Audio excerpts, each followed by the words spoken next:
We're floating like butterflies and stinging like bees. Rumble, you badass jet pilots, rumble. Hi, welcome to the Wingmen Show. My name is Drew Brown. We hope to inspire, entertain, and learn something so we can all make this world a better place for our children.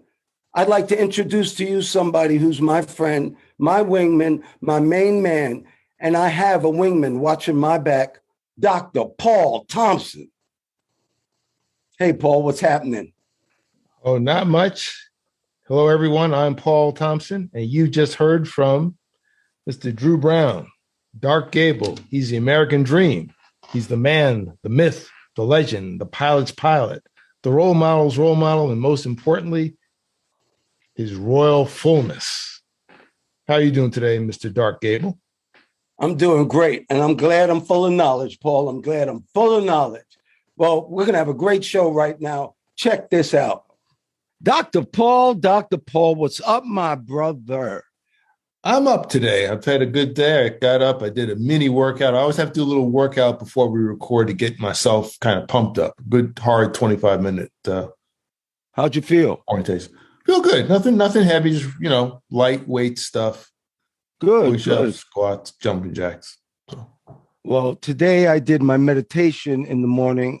Today's a day of rest for me, my little Sabbath for working out. And I just hung out with Chelsea Jackson Roberts from Peleton. And I got a new boy I wanted to tell you about. His name is JJ. He's from England. And Katrina just loves him because he talks so cute because he has that real deep English accent. And it is kind of fun. Yes. Is this a Peleton person? Peleton instructor. Yes. He does body weights and light weights. So that's what I did. I did my meditation and my Shotgi mat. And I got to tell you, that Shotgi mat is helping my back tremendously. So I'm not sure. Dr. Brown tells me to do something, I do it. Did you go to Costco this week? I did. Well, I went to it online. There's something I needed. I need another chair. The chair I'm in now, office chair, is great. But I got two other computers. I got a great chair on one of them, but I got a terrible one on the other. And I just couldn't take it anymore. It's okay if you're about 3 years old. So I couldn't get it in the store, but I did order it off Costco online. It's supposed to come this afternoon. It's going to be very a major good. improvement. Way to go. I love my Costco. Hey, guess what? I got a Starlink update. It finally came. We plugged it in. It was fire. It was so powerful. It was great. About 130 and was on the speed test, which was high. It started raining the next day and it went down to 10. Okay. And I can't deal with that. So we're going to box up the Starlink, send it back or do something. But we went back to our old Wi-Fi. But guess what? My neighbor, who's the bomb, got me a 5G box from his very good friend. So I'm pretty much on fire now anyway. So my Wi-Fi for right now is up to date. Yeah, you look much better now. Looks great. Oh, thank you. Looks great. Nice compliment. I thought it was my diet. But anyway, how about this? The war. Let me get this out, Paul. I'm telling you something. For the first time ever, I started getting hood on Putin. And because I was in the military, we trained, we think we're badasses. Well, you know what? We are badasses. And I almost wanted to tell him, come on, punk, throw something. If you throw anything, it's the last time you ever even have a dream. You and anything Russian around you is gone. Throw it, bitch. I'm sorry. I can't stand this killing. That's how I felt. The hood came out. Well, I mean, you could just talk with so much because I think the latest thing is if anyone assists those who are, it's anyone who assists those who are interfering. If you interfere with Russia's affairs at all in helping our enemies, you're in trouble. Well, they're already doing it. So what are you talking about? They're doing it.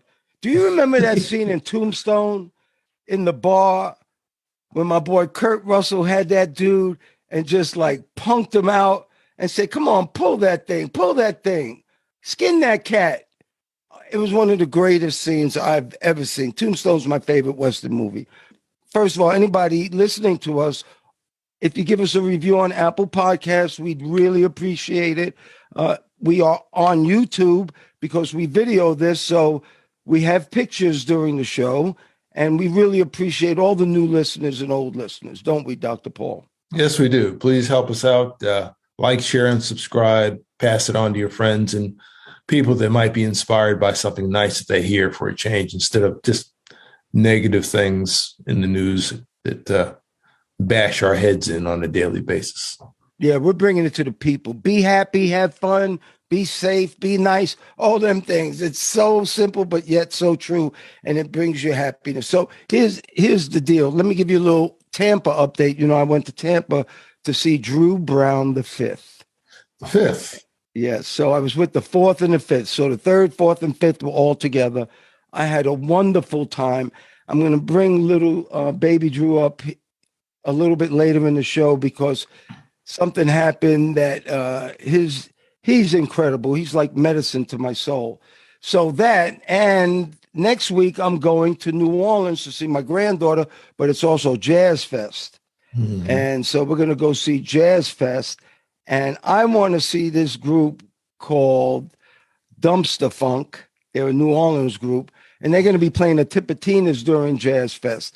I know they have a couple of songs that I think are so great. So anyway, that's what I'm going to do. I'll bring back some news from New Orleans Jazz Fest. Is that a big thing? Is it at the Superdome or some other venue? Oh, no, it's a big jazz festival. It's like, remember Memphis in May? Yeah. It's like that, except everything barbecue. There are stages everywhere. So Trombone Shorty to The Who is going to be there. A lot of people are going to be there. Okay. You know, from rappers to country music, from jazz, preservation jazz, New Orleans Jazz Festival is something to see. It is wonderful. Be honest with you, I've done Mardi Gras a lot. You know, I went to school in New Orleans. I love New Orleans. I went to school there. I've done Mardi Gras there. I've done Jazz Fest there. And you can only do it so many times. For me, I'm not really into being around all those people and crowds and waiting to go to the bathroom and all that anymore. I mean, I've done it. I got the check in the box. I'd rather be with my granddaughter. So that's me. Who would believe I'd be talking like this? Boy. That's right. God is the bomb. All right. So here's some news for any of these people still killing themselves with cigarettes. On my 11 Facts in Life, I have nicotine is the epitome of addiction, because you don't even get high from cigarettes. After a while, if you get addicted to nicotine, which I was, so that's why I'm saying it, it was the hardest thing I've ever done to kick that. That was a very hard habit. I had no idea the power of nicotine. It took gum, it took patches, but it took willpower. You know, coughing and everything just didn't make it. But I'll tell you what, God bless it. My point being, there's not going to be any more menthol. They're going to ban menthol. 89% of Black people are the users of menthol cigarettes. Yeah, I read about that. You know, the smoke, I've never smoked anything. I'm actually allergic to smoke. And I have been from being a child, actually. I just was in environments I was just forced to endure it like a torture. And I did that a number of times. That menthol cigarettes, you know, if you think about it, when you go to a lot of Black neighborhoods, there's always like a billboard somewhere, some big billboard, and they're outside, usually a man and a woman, sometimes not, but usually there is. But you would see that stuff in certain neighborhoods and not in others. Now you might see them, but you know, you won't see the You're talking about Newport, you're talking about Cool, you're talking about Salem. Yeah. A lot of Cools. Cools comes in my mind. And a lot, all across the country. Okay, you know, when I was young in Harlem, I grew up with people who used heroin, what people call junkies, but they were everyday, you know, people. I mean, that's those were the older kids, actually. But I remember them always smoking Cools, but opening them from the bottom. Listen how ironic this is. Yes, they'd open them from the bottom because they didn't want to touch the filters because it went in their mouth, and they didn't want to. They're sharing needles, yet they didn't want to touch the filters of the cigarettes that they smoke because it touched their mouth, dog. I don't roll like that. So I remember them packing it. They'd be pop, pop, pop, pop, pop, pop. Lord have mercy. Anyway, so they're drug addicts who were really sanitary in some ways. yeah, except that black men have the highest rate of lung cancer. Yeah, I didn't know that. I saw how that came about, and it was basically kind of ethnic target marketing they did in the 60s. And they did it with a group of people from Chicago. And they looked at them, and they looked at their lives, and they looked at psychological triggers. And they developed two different approaches. One was for the broader society, was the Marlboro Man, which did well across the country. And in black neighborhoods, they used the cools because the aspect of being cool was a big part of black culture. So they seized on that and marketed directly to people who wanted to feel good about themselves being themselves. So they're very creative about it. What they did is they started you off with a very addictive drug.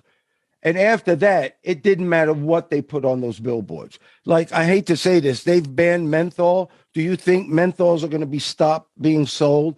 I was in Harlem not too long ago, but instead of the brothers selling drugs on the corners, they were whispering, got them Newports, man, got them Newports. Because in New York, I think packs are like $11, $12. It's something ridiculous with the tax. So the black market is now Newports. Does that mean that the Asians, because Asians have a very high rate of smoking, as we have traveled the world with FedEx and the United States Navy, we have seen that. Asians and Italians, a lot of Europeans smoke a lot. Yeah, they've cut down smoking in Europe. But one thing I remember, it was after that big tobacco settlement some years ago, a multi-billion-dollar deal. That was in the 90s. I was still in Memphis. And I met a tobacco lawyer at some social function. And the day before, they had this big landmark decision. I asked him, is that going to affect your business? Without missing a beat, he said, no, not at all. We're just going to sell more in Asia. Wow. He said, just without a beat. And I remember doing charters to Asia with cigarettes, DC-10 full of cigarettes, three times a week. Yeah. Talking about drugs, talking about what should be illegal. Anyway, next one is, how about your corona? The Vice President, Kamala Harris, has been infected. She said she's not sick. The coronavirus is back. I don't see anybody wearing masks. I'm confused as hell.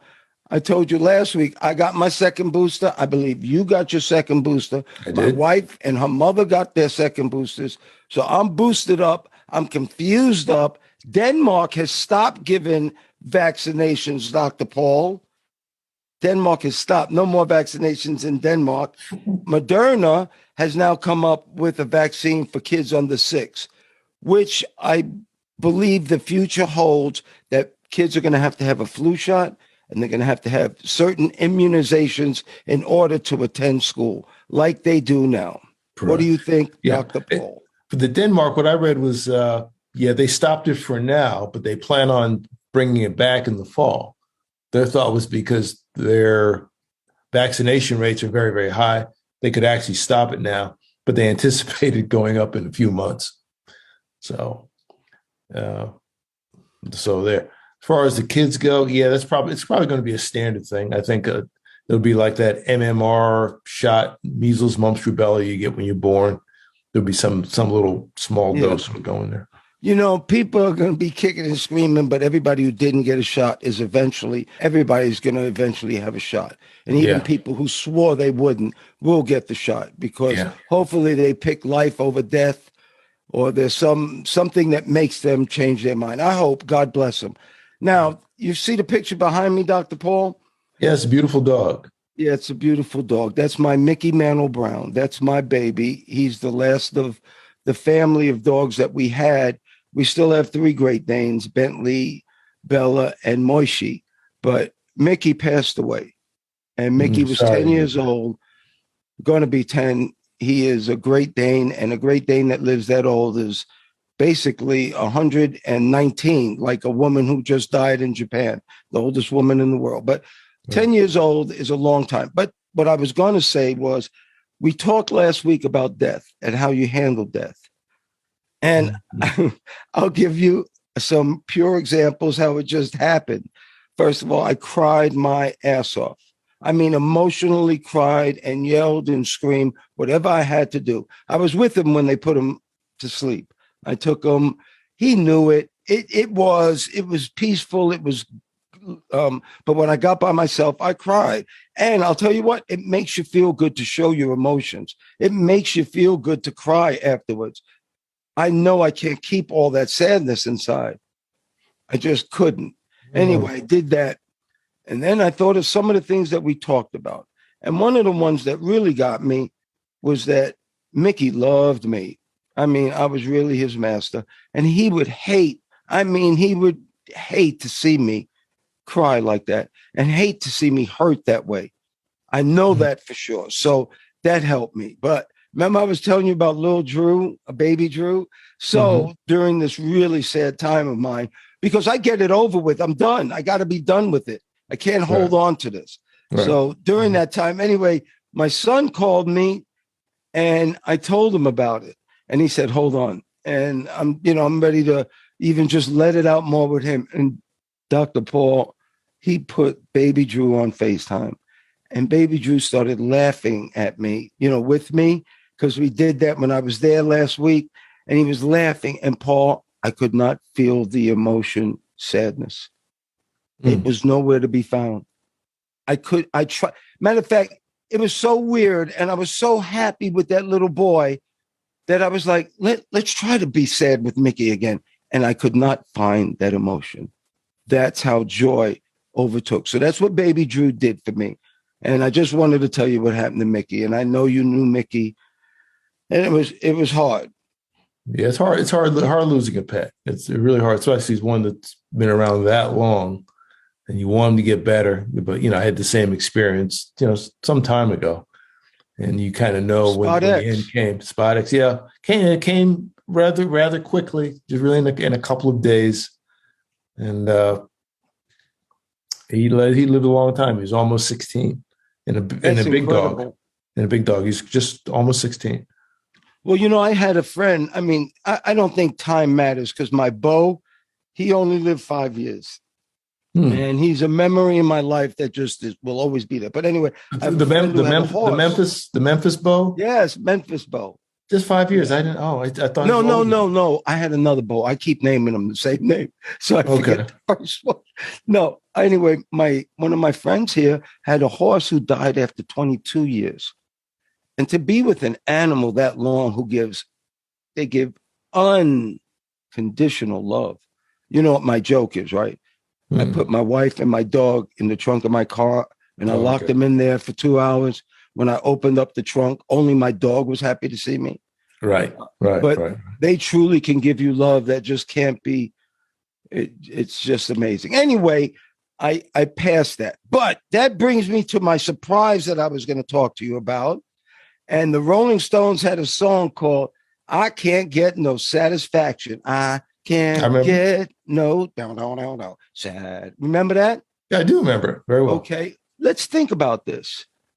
When's the last time you've been satisfied? And what is satisfaction? And is satisfaction serenity? Is it peace? Or do we always keep, I named my daughter actually a little nickname, Miss Wantmore. And Miss Wantmore, it's a funny name, but the truth is that there's no satisfaction in what you have. And and we're all like that. I'm like that too. You're looking for the next one, the best, the next, and another, instead of sitting back and being satisfied. When I played basketball, when I hit a shot, I wasn't satisfied. That's where I threw it up. That was my mentality.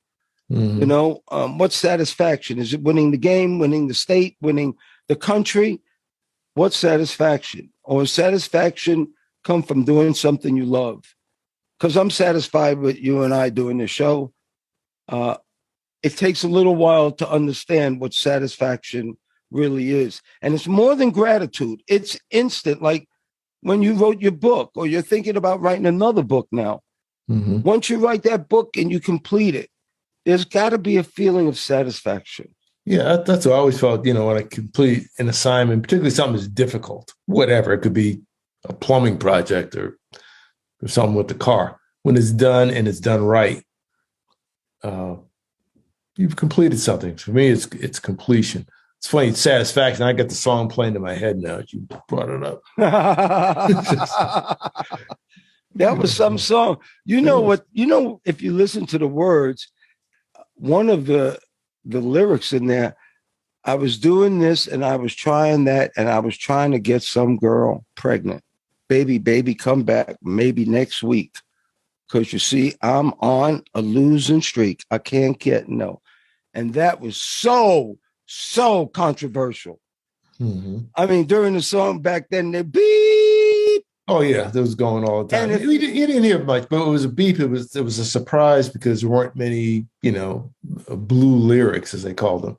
That's correct. But every once in a while, there'd be a couple or something at certain stations would play certain records, other things you wouldn't hear. How about the new surprise little piece of news? Remember Boris Becker? Yeah.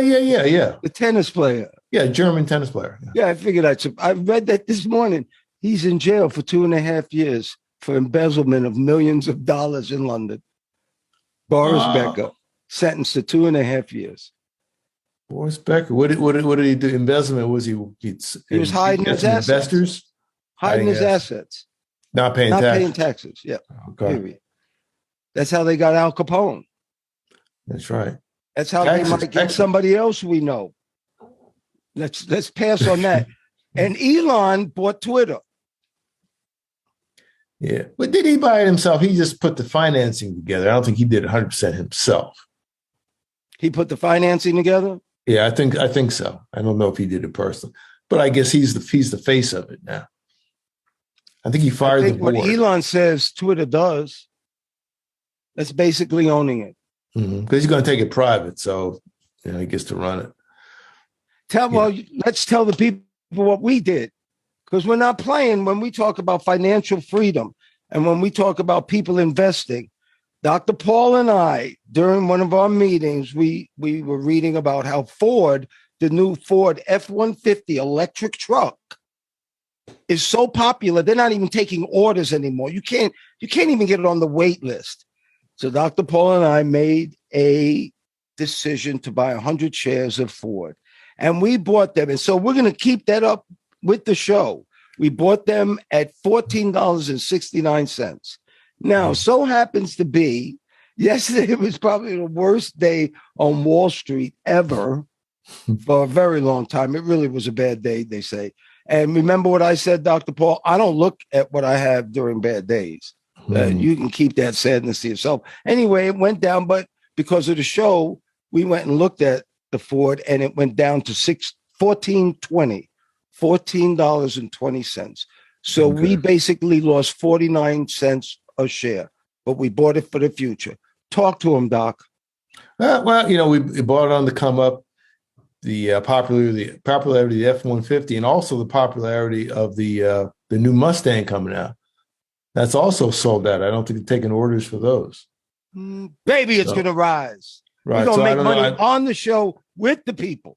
I would expect if it's the F-150, I would expect an Expedition to come out next, the Ford Expedition, which I have one. I still like it. It's a great car. It's an old car, but it's a great car. If they do that for the Expedition, because the Expedition is basically an F-150 anyway. May be the thing to do. I thought everything was Tesla, but other folks are doing things on the QT. Oh, electricity is good. Solar is going to be the way. It just is. It's the next evolution. Electricity is the next evolution because we cannot rely on the energy sources we have now. And you see what's happening because of that. There's only so much oil. Tower Power said there's only so much oil in the ground.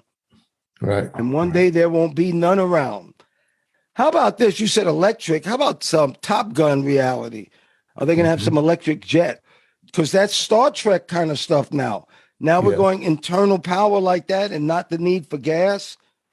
But talking about Top Gun and our experiences, there was something I've always wanted to say, that I don't want people to think that Top Gun, all those scenes are real. And it bothers people like Paul and myself and hundreds and thousands of other naval aviators. When that guy was coming aboard that ship, flipping and flopping and flinking and flooping and flooping and flipping, and they said, "Come on, man, you can do it." First of all, they would have waved him off as he made the turn towards the ship. And if he didn't wave off, they'd have shot his ass down. Yeah. Yeah. And when you say wave off, I mean go around. Again, people Correct. In other words, leave. That's you're talking about the original Top Gun movie, because there's another one coming out in a few weeks. So we're talking. I haven't Tom seen Cruise it again. Yeah. I haven't seen the new one. So we're talking about the original Top Gun, filmed came out in 1986. Unless I was at Denzel's house and we saw the new one. You know what I'm saying. Okay. Well, yeah, somebody sees it. Well, if you were in Shanghai, they probably headed out for like the last year. If I was in Shanghai, I'd be behind those green fences. Behind those green fences. Watching it, trying to get some food. Yeah, you're right. Yeah. Yeah. So anyway, what do you think about the NBA? I saw Memphis won last night. Memphis beat the Minnesota Timberwolves for round one. Well, both of us lived in Memphis. Yeah. Now the Atlanta Hawks were defeated by Miami. So they're out of it. Miami's a good team. Atlanta did They did a lot. They shut Trey down. They did shut him down. Yeah, he needs more help. A lot more help, actually. So Luka Donka is boning him, but who's the man of the dang series? Ja Morant. Ja Morant, yeah. Oh, Lord have mercy. He is really something to see. Yeah, I got to look. What college did he go to? Do you know offhand? Yes, I'm. God dang it. It was a small college. Was it Virginia Union? No. It was a small college. And if you're watching YouTube, I will put the college name up right now. We'll figure it out. Yeah, we'll figure. It was a small school. I used to know the name of the school. But he came from a very small school. The guy who recruited him wasn't looking for him. He was looking for another guy. Went to the wrong gym, and it was a secondary gym. The big gym where this recruiter went, he couldn't get in the big gym. It was packed for the guy he was looking for. So there was a little secondary gym that they were playing games in also. He went there, and that's where he saw Ja Morant. How about that? Wow. And this guy's blowing up the league. Wow. That's amazing. Yes, I forgot to tease our wingman. And our wingman is an aquanaut, or has been called an aquanaut, which is incredible because I don't even know what an aquanaut is. Okay. But Dr. Paul, would you do us the favor of giving this incredible story of our next wingman? This wingman is out of this world because this wingman right now is in orbit. Her name is Jessica Watkins. She's on the International Space Station, launched a few days ago on a 6-month mission. They're making a big deal about it because they said she's the, first Black female on the International Space Station. And not in space, but for at least for a 6-month period. It's a long mission. And they're going to be studying, space effects on the body, where they kind of use themselves as guinea pigs for different things. And they have to do maintenance, and there'll probably be some spacewalks. But she's an interesting story. She's a young person. She's 33 years old. I consider that a young person now. It's less than half my age. And she got her start. She's from Maryland, grew up in Colorado. She got a degree in geology at Stanford, and then later got a PhD at UCLA. Wow. And if you look at her history, she's got more accolades. If I started reading the accolades and awards now, we'd take about a half hour, but she's been getting from a young person, and apparently started as an intern of sorts. Maybe that's not the precise language, at NASA when she was very young. So she's worked on lots and lots and lots of projects. She's worked on the Mars project. She's worked on ways of, preventing, what would you call it? Earth collapses on Earth and Mars, landslides. See if that's been done. She's done so many things, worked at the Jet Propulsion Laboratory in Pasadena, and just seemed to go up and up and up. And also was a major athlete, because when she was at Stanford, she was a serious rugby player and was on the Division I women's national team, winning the rugby championship in the early 2008 or 10. And rugby's no joke. Rugby's serious. No joke. Football without pads. So she's, obviously a serious, world-class athlete. And then when I guess we were studying at Caltech, California Institute of Technology, she was the manager for the women's basketball team. So I guess she knows something about basketball. She's also part of the Artemis mission. Artemis, Artemis. What was Artemis? I think it's a Greek god of something or other. In any case, Artemis is the plan to return humans to the moon, which they expect to be about in the year 2025, which is 2.5 years from now. Don't know if she'll be on it. It's supposed to be the first woman and the first person of color, they say. Although, in my opinion, everybody has color. But that's another discussion. She's likely to be one of them. So that's what she's doing. So when I say she's out of this world, she's in orbit right now, and the moon is farther. So I said she'll be farther out of the Earth if she goes to the moon. If you look at the NASA astronauts, I looked at them a couple of days ago, the backgrounds of them, and there were a lot of very interesting people. For the pilot group, most people tend to be test pilots. That's been the history of NASA from the very beginning. Someone's been a test pilot either for the Navy or the Air Force. They've gone to some upper level academic institution, and then they've joined NASA. Joined NASA. They were selected for NASA. It's highly competitive, but their backgrounds, male and female, very similar between the Air Force, Navy, Marine Corps. That's most of them, and there are a lot of mission specialists who are civilians. And Jessica Watkins is one of those.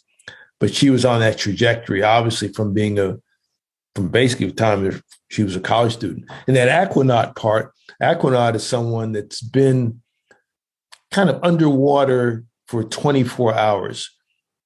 And it's usually in a kind of a protected environment, like a little research lab or something like that, just sitting on the bottom of the ocean. And I think she did something in the Florida Keys or off Florida, doing some kind of research. So she qualifies as an aquanaut. A number of astronauts have done it, apparently not a whole lot. You asked me if she's like a Navy SEAL. I think some of them do that in some of their training, depending on what they're doing, but it's an unusual thing. So that's a little bit I know about aquanauts, but this Miss Watkins is a very exceptional person, and we wish her all the luck in the world. Yes, and beyond we do. The world. That brings me to a Wingman PSA. A Wingman PSA.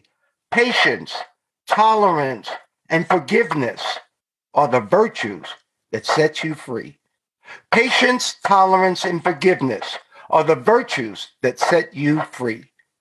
This is a Wingman PSA. Dr. Paul, you're the man, and she is a hell of a wingman. Yes. Be great if we could talk to her sometime, maybe from space. Maybe she'll call in. Let's pray for peace. Pray for peace. Thank you once again, Dr. Paul Thompson, my friend. Thank you for your love, your time, and that's something that we won't ever get back. I want to thank all the listeners, too. Thank you so much for doing the show, Dr. Paul. We're jamming. Well, thank you, Mr. Drew, for inviting me on. Always good to talk to you.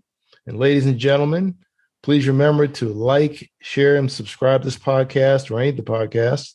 If you're looking at YouTube, they say smash the like button. Don't smash it. Just press it gently and use as a link to all your friends.